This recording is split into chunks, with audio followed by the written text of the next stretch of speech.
Iginihit ng China ang pagkakaroon ng gentleman's agreement ng Beijing at administrasyon ni dating Pangulong Rodrigo Duterte kaugnay ng West Philippine Sea o South China Sea.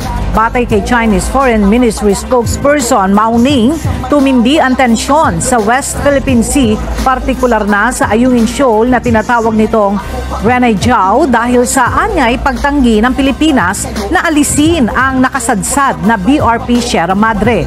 Gayon din ang pagtanggi ng kasalukuyang gobyerno sa pagkakaroon ng gentleman's agreement sa pagitan ng Beijing at Duterte administration. Inabando na rin umano ng Pilipinas ang kasalukuyang pagkakaunawaan ng China at Pilipinas sa issue ng Ayungin Shoal at nagpadala ng construction materials sa BRP Sierra Madre. Itinatanggi ng Malacanang ang pagkakaroon ng pangako ng Pilipinas sa China na aalisin ang barko.